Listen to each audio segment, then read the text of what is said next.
Muncul sebentar, 5 detik.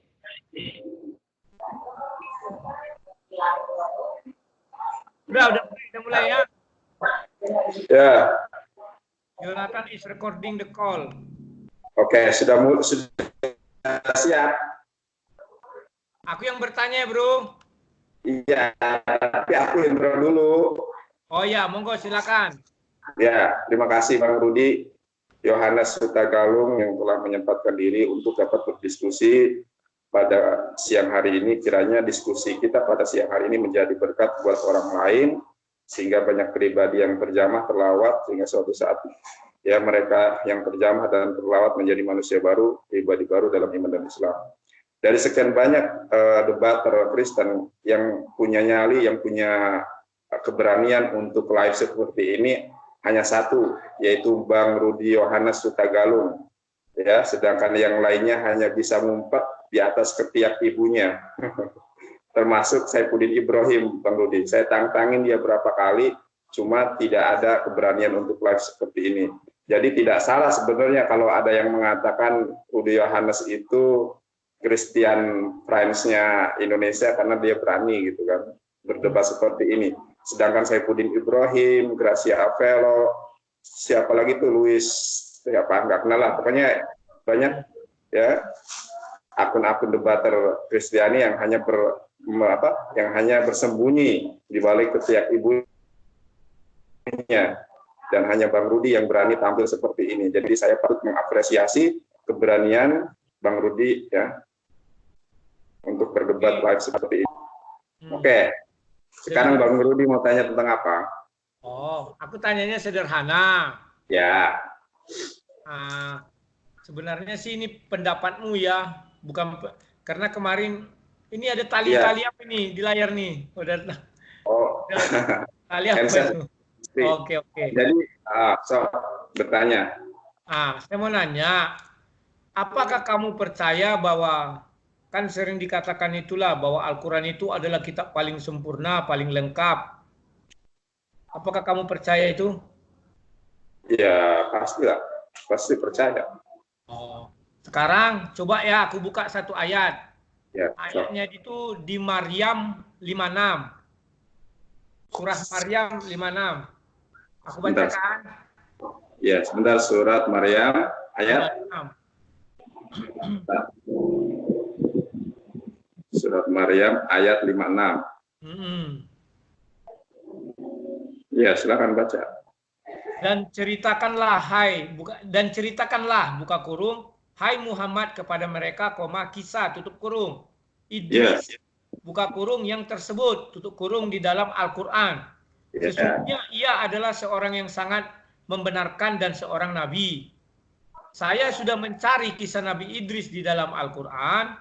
Yang saya temukan itu hanya paling 4 ayat. Yang di Al-Anbiya 85. Ketika di sana dikatakan bahwa Idris dan Zulkifli semua mereka termasuk orang yang sabar. Nah, kemana kisah Idris yang lainnya? Kenapa tidak ada di dalam Al-Quran? Nah, itulah. Sebenarnya kan saya sudah menjawab ya.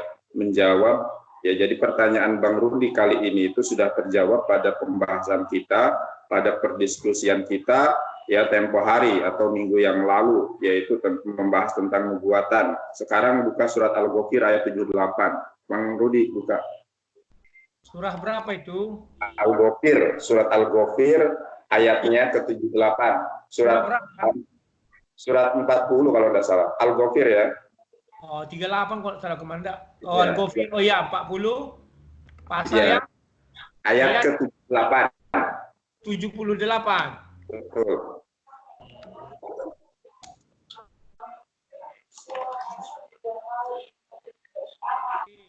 Kubacakan ya. Dan sesungguhnya kami telah utus beberapa orang rasul sebelum kamu. Di antara mereka ada yang kami ceritakan kepadamu, dan di antara mereka ada pula yang tidak kami ceritakan kepadamu.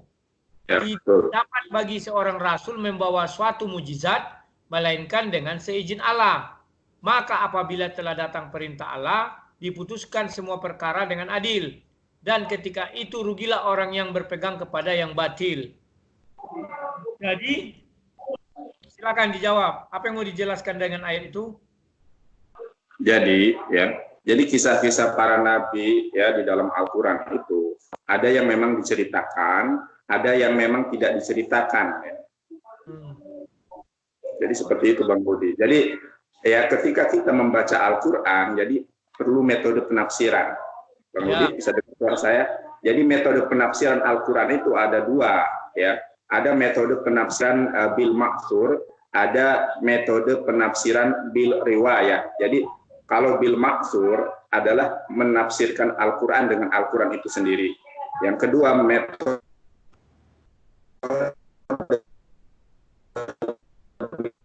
riwayah. Nah, terkait pertanyaan Bang Budi dalam surah Maryam surat ke-19 ayat ke-56, maka ya sudah terjawab pada surat Al-Ghafir ayat ke-78. Jadi tidak semua kisah para nabi ya diterangkan secara komprehensif di dalam Al-Qur'an, karena Al-Qur'an itu kan bukan kitab sejarah yang harus ya menceritakan segala sesuatu semuanya. Karena dengan begitu waduh kitabnya mungkin tidak setebal yang sekarang ini, akan lebih tebal 5, 6, 7 kali lipatnya gitu kan. Itu Bang Rudi. Oke, sekarang begini, kalau misalnya saya membaca ini sebuah situs Muslim ya, dikatakan bahwa Nabi di situ penuh yang baik. Sesudah itu Nabi Idris itu orang yang pertama menjahit, menulis, ya kan, dan sebagainya. Kira-kira dari mana kisah itu didapat oleh orang-orang yang berani menyebutkan hal demikian? Jadi ya kisah-kisah tersebut bisa bersumber dari Israiliyat. Pernah dengar Israiliyat? Nggak pernah. Yaitu dari kisah-kisahnya orang-orang Israel gitu kan, dari cerita-ceritanya orang Israel. Kemudian ada yang bersumber dari hadis, Bang Rudi. Berarti Nabi itu orang Israel? Bukan, Bang Rudi itu. Tadi Bang Rudi menanyakan dari mana penulis blog tersebut mendapatkan informasi bahwasanya Idris itu seorang penulis, Idris ini itu dan lain sebagainya. Kisah ini bisa mereka dapatkan dari kisah-kisah Israiliyat, yaitu orang-orang Israel yang berbicara yang mengisahkan sesuatu tentang para nabi. Ya, itu yang pertama. Oke, berarti kisah Nabi, halo? Jangan dipotong dulu, Bang Rudi, jangan dipotong. Terus. Macet. Jangan dipotong dulu. Halo? Ya macet. Yang kedua adalah dari hadis. Aduh. Bang Rudi? Ya, terus. Sudah kedengaran. Jelas. Oke, aku ulangi ya. Aku ulangi ya. Ya, jadi mereka mendapatkan kisah Idris itu bisa dari kisah-kisahnya orang Israiliyat ya. Atau kabar burung. Yang kedua itu adalah dari hadis, Bang Rudi.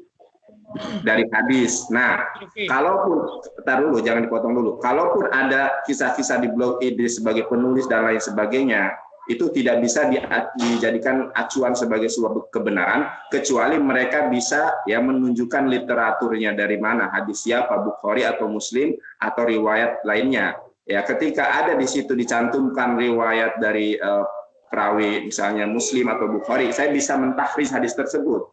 Kalau hanya pendapat dan itu dari pribadi, apalagi tidak dicantumkan bersumber dari mana referensinya, maka saya tidak bisa mempertanggungjawabkan kebenaran dari blog atau tulisan-tulisan yang ada di blog tersebut. Ya, jadi saya tidak bisa mempertanggungjawabkan, apalagi sekarang kan banyak tersebar hoax. Ya. Oke, sekarang yang pertama dirimu bilang dari kabar burung atau Israel apa tadi? Israiliyat, yaitu kisah-kisah orang Israel. Berarti Nabi Idris ini dikenal oleh orang Israel, demikian kan? Maka orang itu membuat sebuah cerita dan dirimu bilang jadilah kabar burung, ya kan? Baru yang kedua dari hadis. Oke lah, kalau kabar burung kita nggak bisa lah pegangnya, cobalah dari hadis. Bisa nggak dikasihkan di hadis apa itu tertulis kisah Idris? Nah, makanya itu Bang Rudi, saya belum pernah menemukan kisah Idris ya yang secara komprehensif ataupun secara signifikan tertulis dalam sebuah hadis. Oleh karenanya di awal saya menanyakan, kalau ada blog yang menulis bahwa Idris itu tukang nulis, tukang jahit, dari mana blog tersebut ya mendapatkan referensi atau informasi yang dia tulis, kecuali yang nulis di blog tersebut adalah saya, maka saya pasti akan mengkonfirmasi dari mana berita itu berasal. Kalau Bang Rudi menanyakan berita itu kepada saya kan bukan penulis blog tersebut, jadi mana saya tahu mereka menulis dari mana. Kecuali Bang Rudi mereka menuliskan referensinya, hadis riwayat Bukhari ya, nomor sekian baru bisa kita takhris bersama-sama. Ya, kalau hanya berupa tulisan, lalu bagaimana saya mentakhrisnya itu dari hadis gitu kan? Ya. Berarti begini ya, bahwa semua kisah Idris yang beredar di luar Al-Quran itu adalah berita bohong. Kalau dikatakan berita bohong, saya tidak bisa mengatakan demikian, Bang Rudi. Ya. Bisa dengar suara saya? Udah, lanjut terus. Ya, kalau Bang Rudi mengatakan bahwa itu adalah berita bohong, saya juga tidak bisa memastikan itu. Kenapa? Karena mereka kan belum mencantumkan referensinya, ya, belum mencantumkan literasi yang ada. Ya, kalau saya mengatakan bohong, kalau nanti suatu saat mereka memberikan bukti, ya, memberikan dalil dari hadis, bagaimana saya? Jadi saat ini saya belum berani mengatakan bahwa itu bohong, kecuali nanti saya cari ya oleh saya sendiri mengenai cerita tentang Idris di dalam hadis. Nanti saya takhris. Kenapa? Sekarang kan zaman digital, Bang Rudi. Ya. Halo? Ya, begini. Karena di Maryam 5:6 itu dikatakan kisah Nabi Idris yang tersebut di dalam Al-Quran.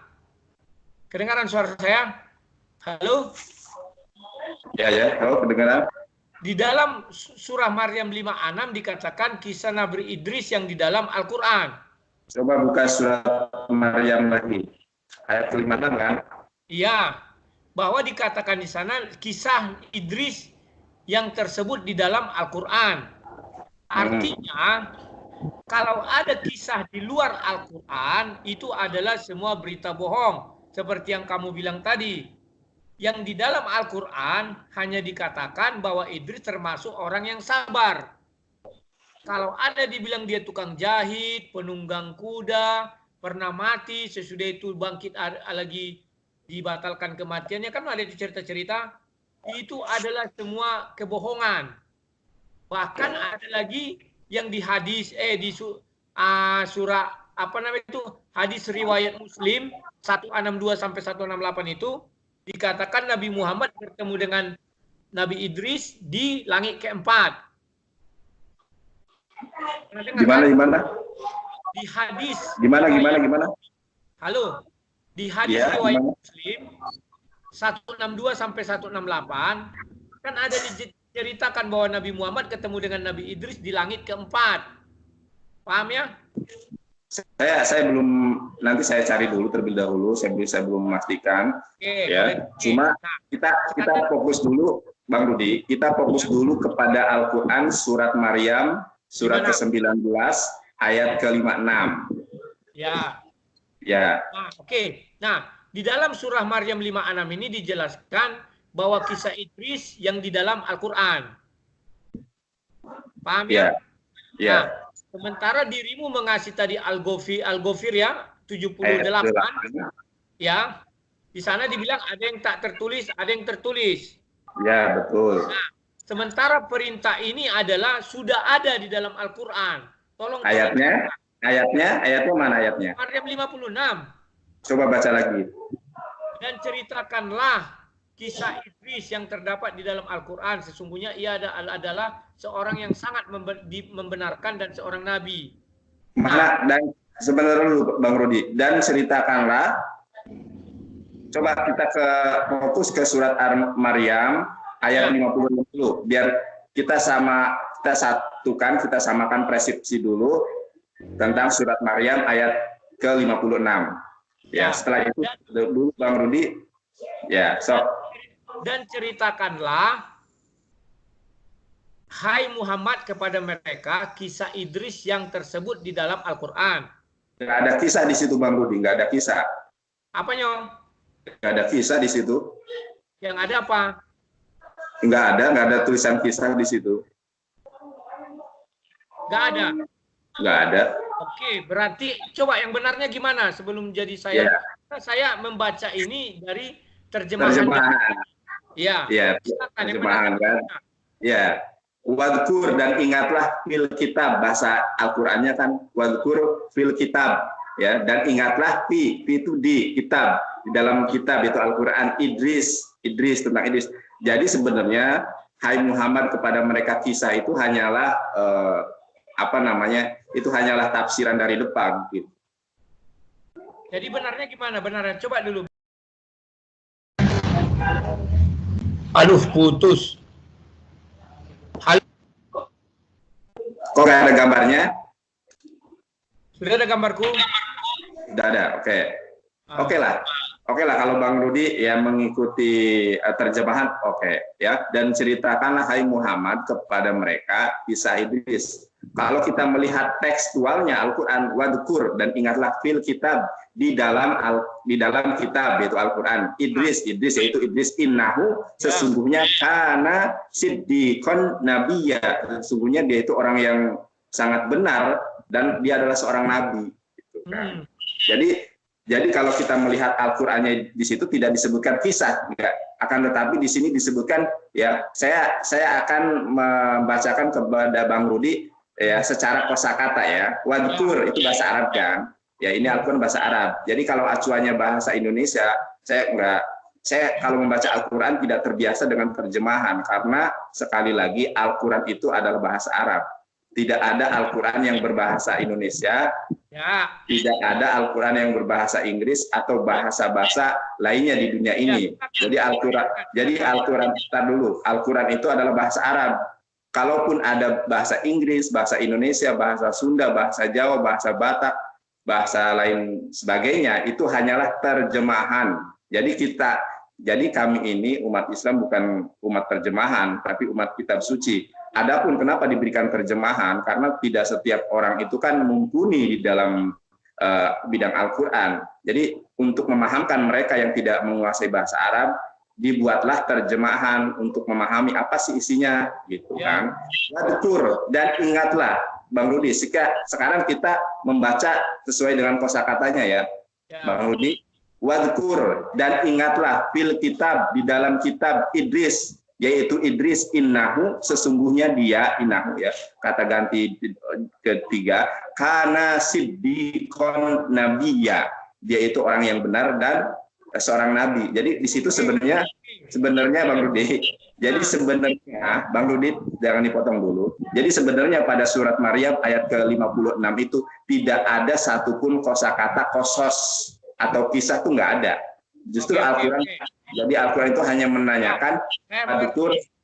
Ya, mengerti Bang Rudi. Nah, sekarang artinya bahwa semua cerita di luar Al-Qur'an itu adalah yang belum teruji kebenarannya, demikian kan? Di luar Al-Qur'an belum teruji kebenarannya, kecuali hadis ya. Di hadis pun mungkin kita sulit mencari kisah Idris. Kenapa saya bilang sulit? Karena hadis itu adalah sabda Rasul atau sabda Nabi Muhammad. Kalau sampai ada di hadis, maka kita akan bertanya, dari mana Nabi Muhammad mengetahui kisah Idris sehingga masuk di hadis? Bisa dijelaskan? Coba. Tadi Bang Rudi menanyakan, ya, kalau ada kisah Idris dari Nabi, ya, dari manakah Nabi itu mendapatkannya? Begitu. Ya. Coba buka surat Al-Hijr ayat keberapa? Saya lupa, ayat ke-11 atau ke-9. Coba Al-Hijr. Al-Hijr itu surat ke berapa ya? Bentar. Hijr itu surat ke-15. Ya, Al-Hijr 15. Ya, ayatnya ke-9, kalau tidak salah ke-9 ya. 9 ya. Ya, ada nggak? Tunggu. Ya. Sesungguhnya kamilah yang menurunkan Al-Quran dan sesungguhnya kami benar-benar memeliharanya. Itu. Bukan itu. Saya lupa suratnya ayat berapa. Dan sesungguhnya kami telah mengutus beberapa rasul sebelum kamu kepada umat-umat yang terdahulu. Bukan itu. Saya lupa ayatnya. Saya lupa ayat keberapanya. Bang Rudi, dengar. Saya lupa ayat keberapanya, tapi saya hafal ayatnya. Ya, dengar suara saya. Dengar.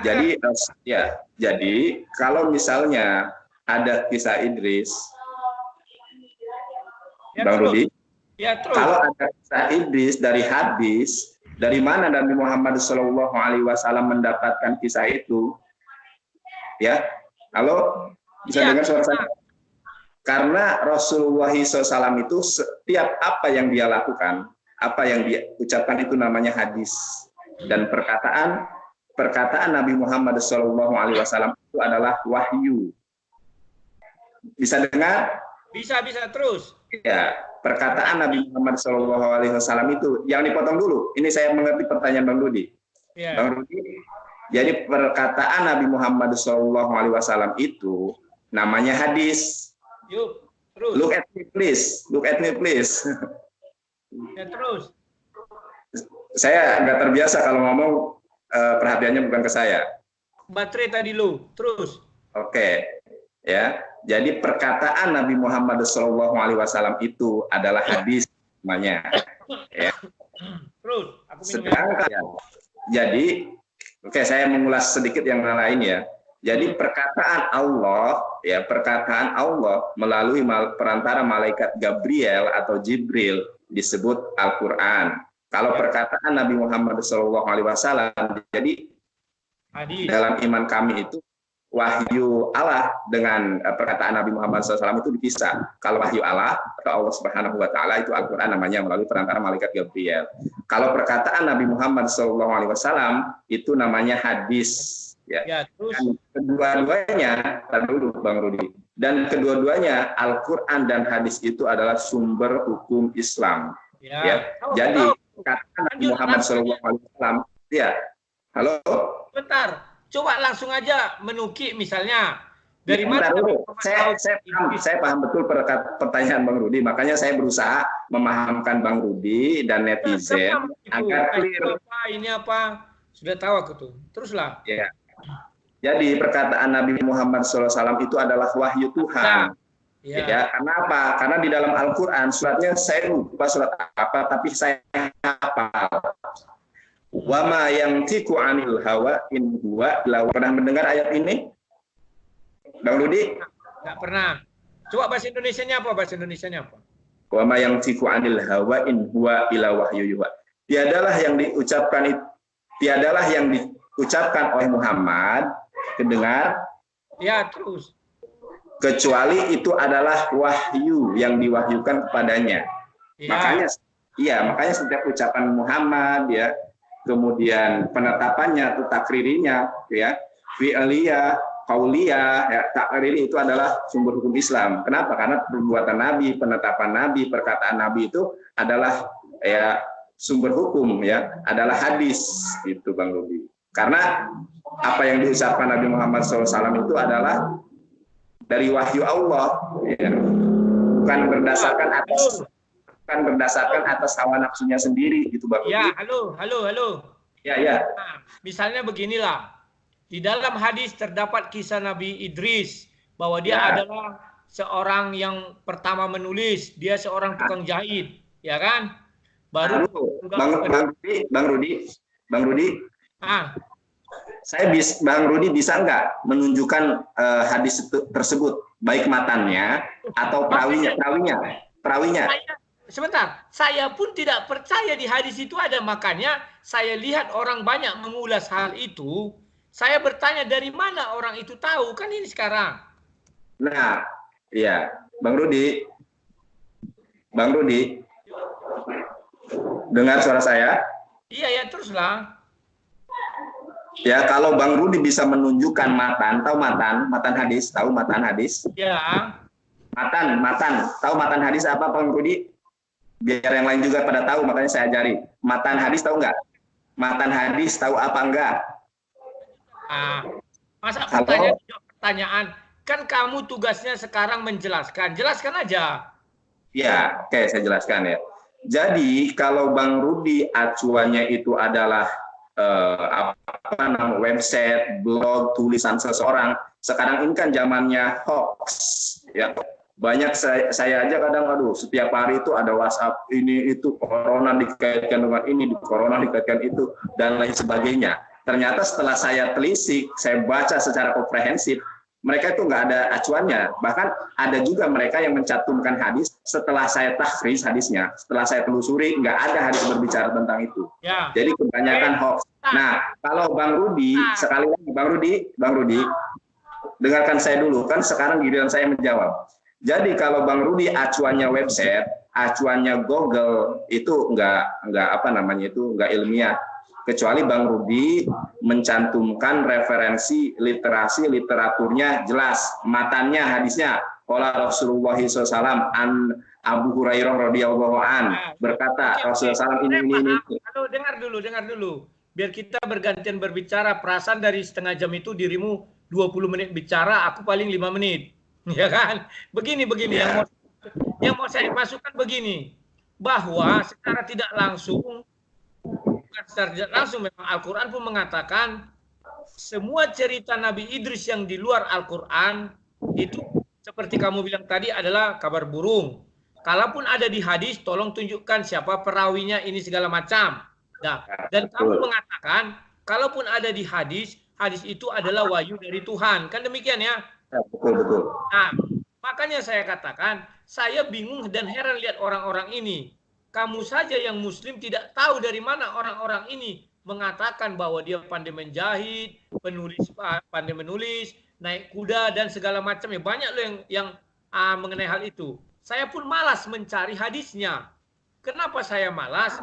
Karena kamu sendiri pun sudah mengakui bahwa sulit mempercayainya itu karena ada kabar-kabar burung. Nah, saya pun andai kata misalnya ini ada hadis, saya tentu bertanya, dari mana Nabi Muhammad mendapatkan kisah ini? Tentu hanya satu jalannya, yakni dari Tuhan. Tidak ada dari yang lain, dari Allah. Karena kalau dibilang dari kitab-kitab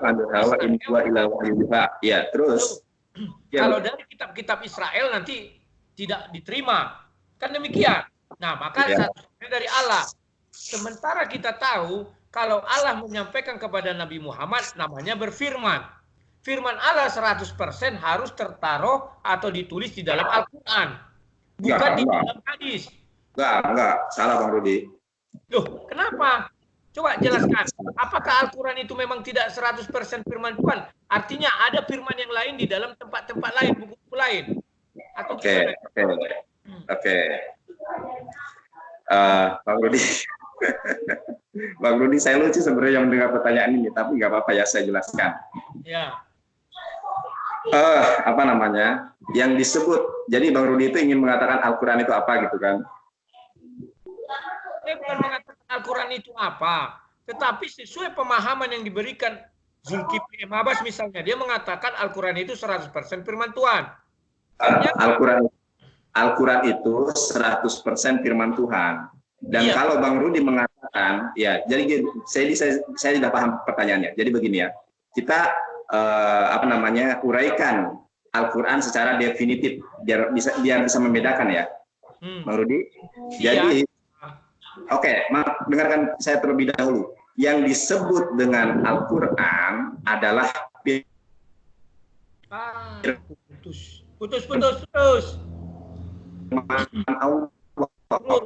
Ulang. Sudah dapat dipahami? Putus. Tadi putus, ulang. Yang dimaksud dengan Al-Quran adalah firman Allah. Kedengar suara saya?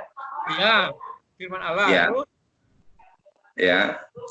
Yang dimaksud dengan Al-Quran adalah firman Allah.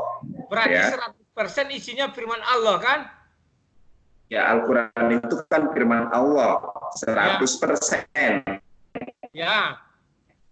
Ya, melalui perantara, melalui ini nih breakdownnya harus digaris bawahi breakdownnya. Halo? Putus. Halo, putus. Ulang. Oke, saya sampaikan definisi Al-Quran ya terlebih dahulu biar clear. Kedengar suara saya? Udah, terus lah. Bang Rudi? Ya, takutnya nggak kedengar. Yang dimaksud dengan Al-Quran itu adalah wahyu Allah, firman Allah yang disampaikan kepada Nabi Muhammad SAW melalui malaikat Gabriel. Itu secara berangsur-angsur.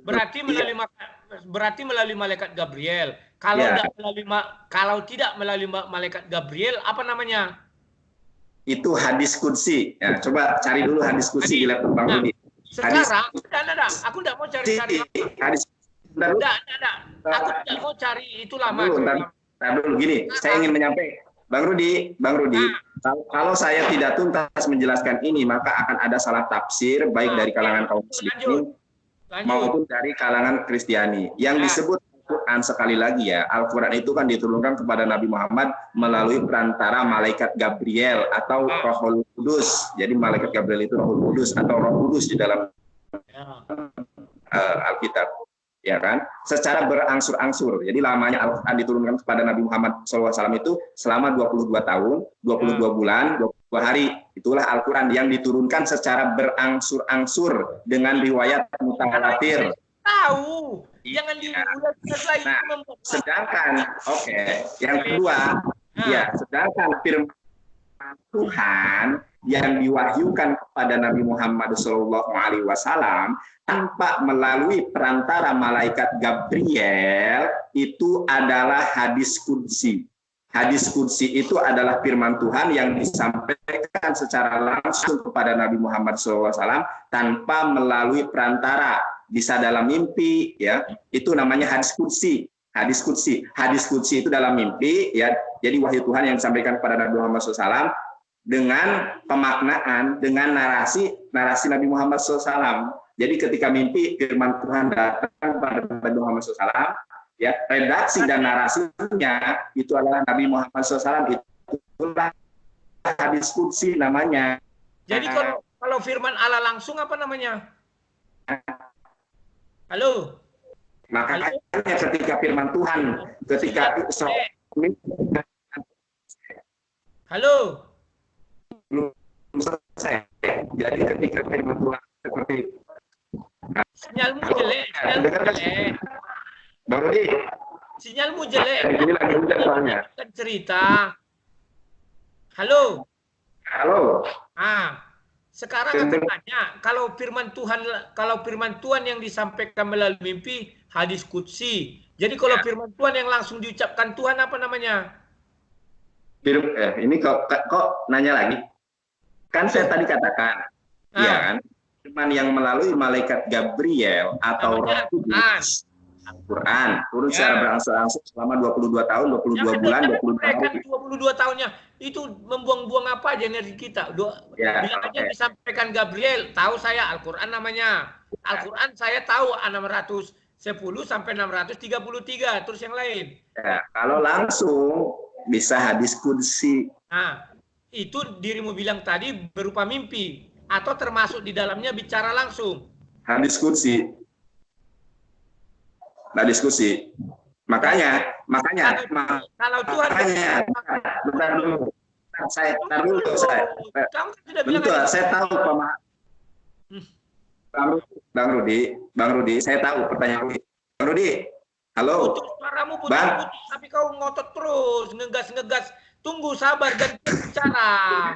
Iya. Cari dirimu. Iya. Bukan. Iya. Kalau kau bilang tadi firman Allah yang disampaikan langsung kepada Nabi Muhammad namanya melalui mimpi hadis qudsi. Yang diucapkan Allah secara langsung juga hadis qudsi. Apakah demikian? Contohnya ya, jadi contohnya itu adalah kalau Bang Rudi ketika Rasulullah SAW itu Isra dan Mi'raj kan tahu dulu. Iya, saya akan menggunakan. Jangan diulang-ulang gitu. Yang kutanya, kita sama-sama tahu yang halal kayak gitu itu kita tahu. Misalnya kamu bilang iya kan tadi saya katakan ya. Nah makanya ketika Rasulullah SAW bentar dulu Bang Rudi. Ketika kisah Nabi Idris itu sebentar, ketika kisah Nabi Idris itu tidak terdapat di Al-Quran, artinya terdapat di hadis qudsi. Demikian. Bang Rudi. Halo, iya, halo. Halo, putus ini, macet-macet. Jadi tadi saya yang recording. Ini kamu kan pakai HP. Takutnya nggak kuat dia recording itu. Halo. Putus sudah. Halo. Halo.